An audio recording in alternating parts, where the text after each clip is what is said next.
The Galactic Council chamber fell silent as Admiral Zeftar's forearms gestured dismissively at the human delegation.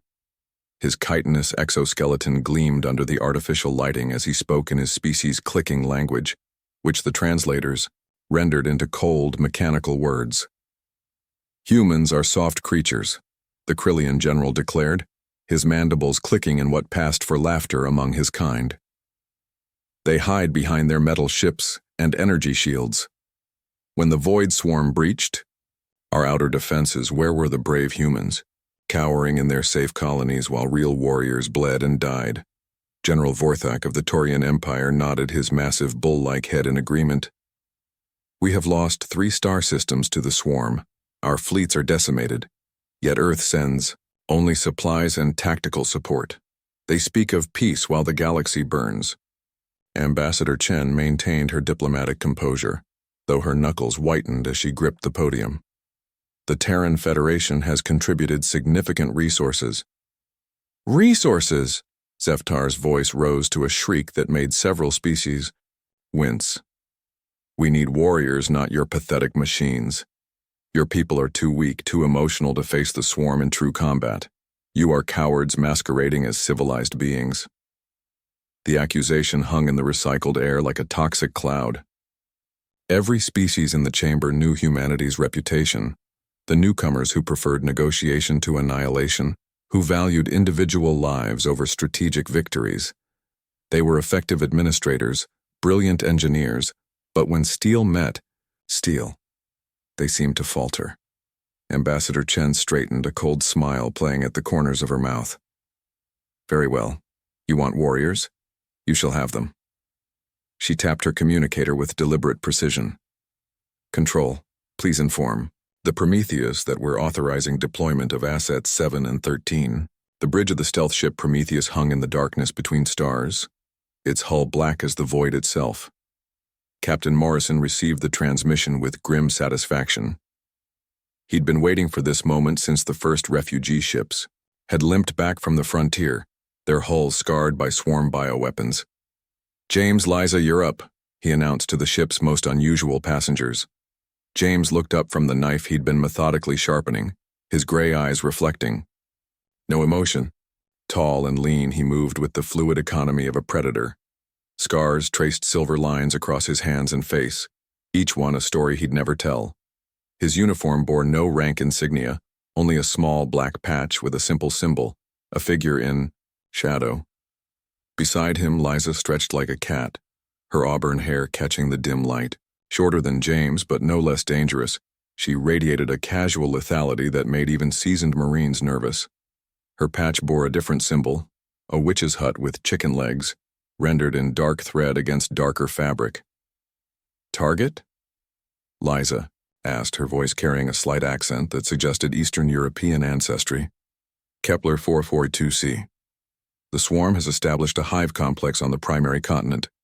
Intel suggests it's their main breeding facility for this sector." Morrison's expression was grim. "Zeftar's people tried a frontal assault. Lost 60,000 troops in the first wave." James stood, sliding his knife into its sheath with practiced ease. "Extraction? None planned. You're going in dark. No support, no backup, no cavalry coming over the hill. Just you two and whatever you can carry." Liza grinned, and the expression transformed her face into something terrifying. "My favorite kind of mission."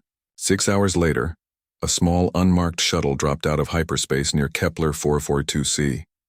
The planet's surface crawled with swarm activity, massive organic structures that pulsed with bioluminescent light, spawning pools that birthed new horrors. Every hour, and millions upon millions of warrior drones that had turned a once green world into a nightmare landscape. The shuttle's stealth systems kept it hidden as it descended through the atmosphere, but everyone knew stealth only worked until you started killing things. After that, subtlety became a luxury. James and Liza checked their equipment one final time.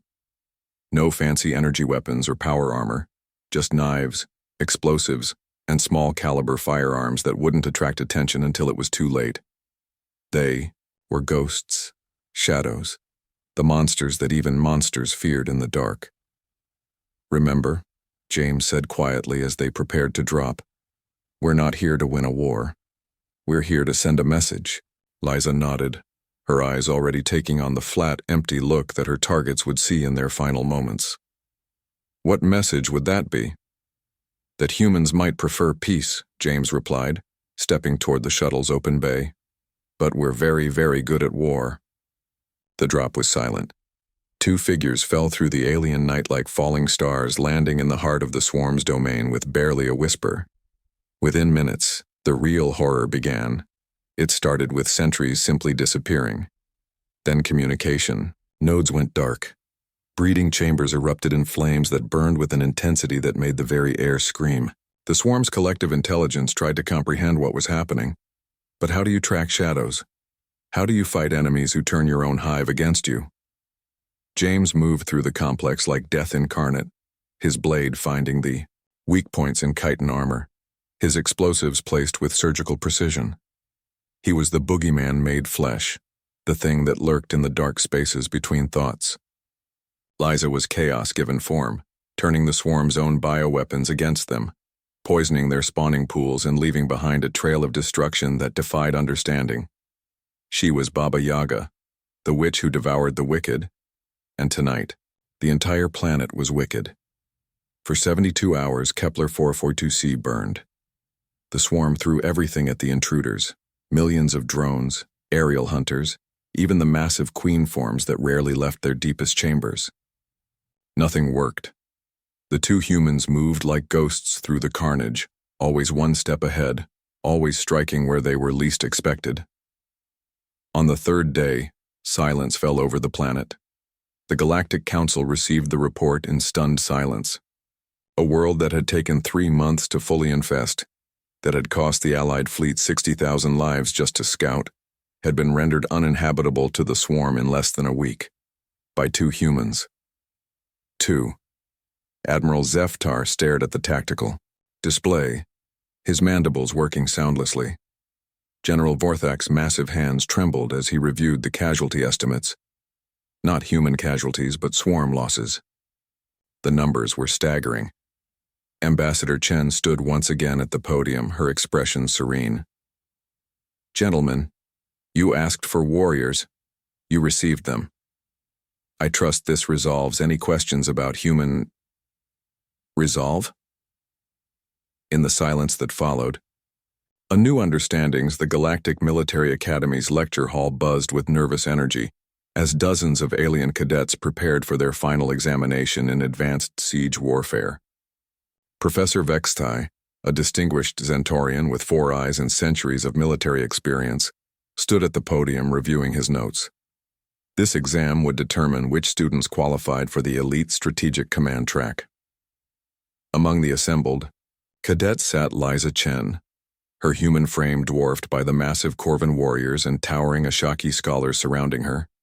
She adjusted her uniform nervously, knowing that as one of only 3 humans in the program, she carried the weight of her species' reputation. Beside her, James Rodriguez, the only other human in their year, seemed remarkably calm for someone about to face the most challenging military examination in the galaxy. Attention cadets, Professor Vextai announced, his translator rendering his clicks and whistles into standard galactic. Today's examination will test your understanding of siege tactics across multiple scenarios.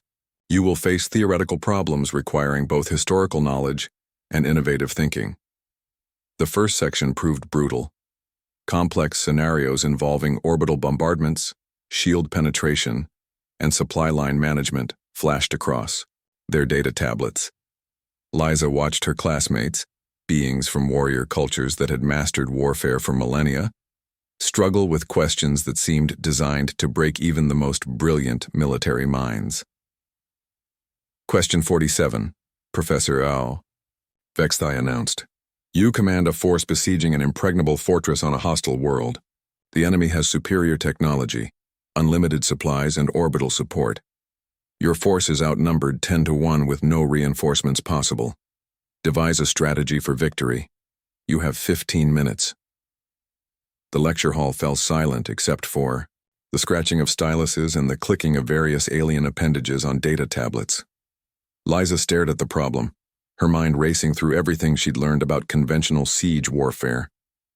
Nothing seemed adequate for such an impossible scenario. She glanced at James, who was writing steadily, his expression thoughtful rather than panicked. How could he be so composed when facing what appeared to be an unsolvable problem? Time expired, with most cadets looking defeated. The Corvin beside Liza had actually growled in frustration and thrown his stylus down. Now, Professor Vextai continued, we move to the practical demonstration phase. Each cadet will present their solution to the class. His 4 eyes swept the room before settling on a familiar face. Cadet Rodriguez, please begin. James stood with the easy confidence Liza handled over the Galactic Council. Humans weren't cowards. They were something far worse. They were humans, and when roused to war, they didn't just fight. They became legend.